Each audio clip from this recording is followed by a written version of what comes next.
Hey, it's Keith from Outlaw Speed Shop, and welcome to round 2, week 2 of the JDC Outlaw Series Roll-Off Drag Racing Series.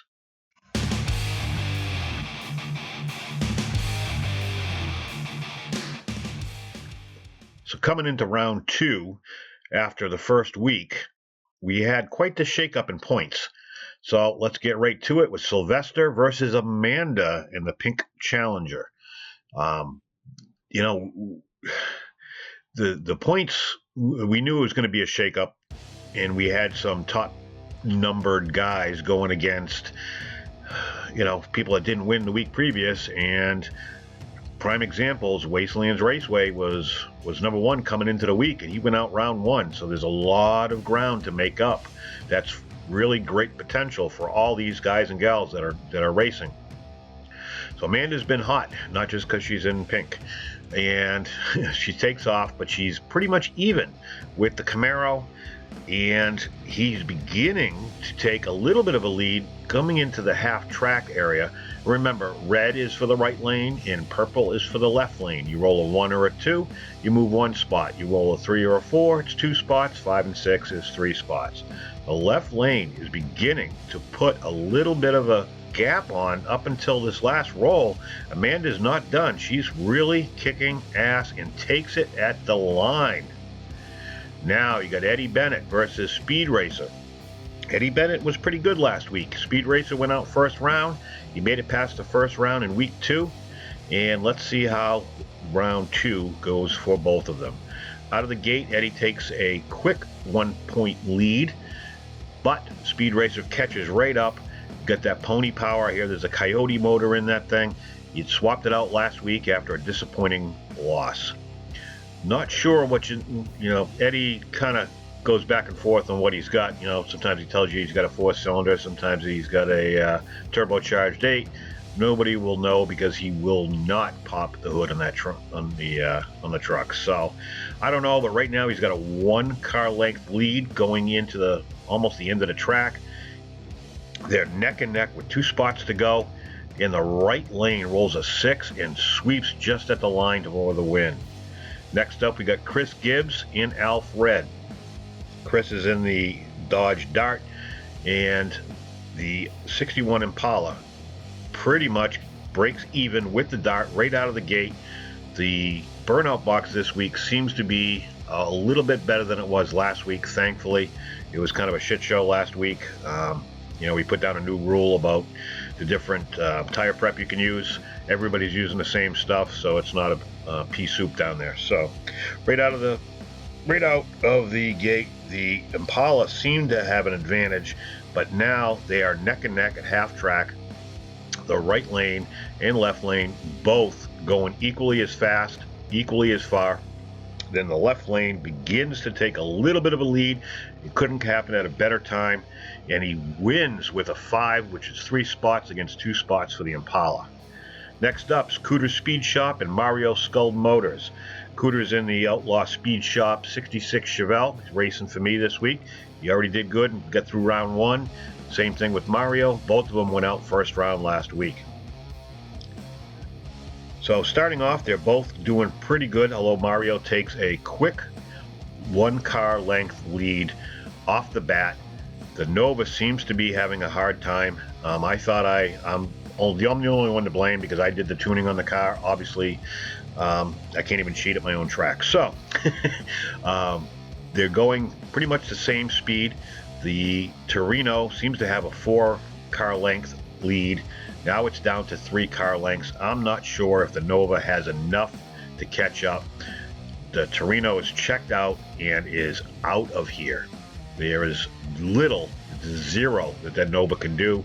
Mario's making a statement, going on for the win. Next up is Chevy Land TV against Rob Furrow in the GT 500. The Grand Sport's doing really good. He managed to find a way to get all that torque down to the track, because last week he was spinning a little bit, so it makes it kind of hard to doesn't matter how much horsepower you have, if you can't get it on the track, it's irrelevant. So both cars are pretty much going off right off the bat evenly, but the left lane begins to take a little bit of a lead. The Grand Sport seems to be having some mid-range power issues. I'm not sure what the problem is, but he's starting to catch up a little bit, but I'm not sure if it's going to be enough. And then he rolls 2 to the 4. Now the GT500 opens it up to a 2-car length gap and rolls a 6, which really puts him out there. This is pretty much all but done. Valiant effort with a 6 on the right lane, but the GT500 takes it. Next up, Mike ESPO DIECAST Customs and Caliber 50 Customs. This gasser has been somebody to watch. The Camaro seems to be a little bit better this week. He made it through round 1, didn't get out of round 1 last week, but this gasser has been pretty consistent, which is what this whole thing is about, is getting points. And everybody is rooting for Caliber 50 Customs, because not only did he take out a big hitter last week in the last round, but if he can take out Mike S, if he can take out this 55, that would be a huge advantage for a lot of people to get some point coverage, because the last thing you want is somebody taking off and running away with the points. But it's not looking good. The 55 is just about there. One more roll should do it. Not sure what happened to the Camaro, but he's heading down the right path. Next up, Johnson 9195 and AD Custom Elite in the Gulf Nova. We got Chevy versus Dodge, Mopar. So, you know, this is torque versus horsepower. So we shall see what happens.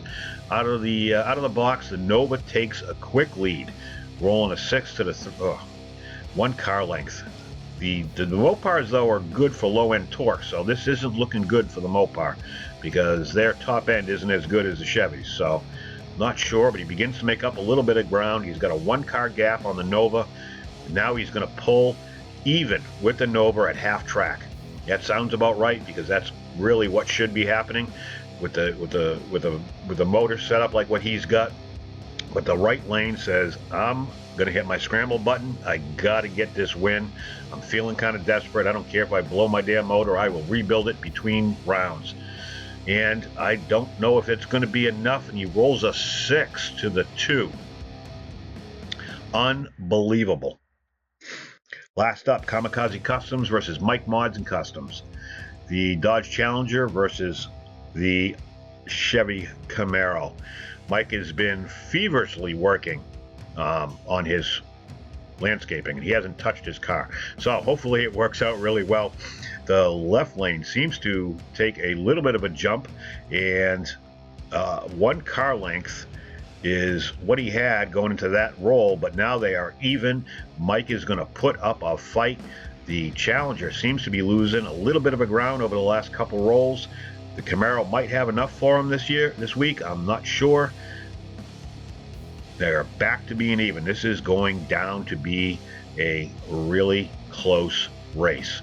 The Challenger begins to pull just a little bit ahead, and that roll really hurt Mike. He is down to 2 car lengths behind, and then once again the Challenger rolls a 5, winning easily. Here's your point standings after round 2, week 2. Wastelands Raceway still has the lead with 17 after its total win last week. Then we got Gene, Mike, Rob, Amanda, all in the top 3. Then we have some 9s, some 6s. It's going to get shaken up. I noticed I got 1 out of order there. I apologize. That's Eddie. He belongs up with the 9s. This is going to be a close race. The next round is going to be huge in shaking up all these points. So thank you for watching. Make sure you check out the same races going on Jay's channel, and I'll catch you on the next one.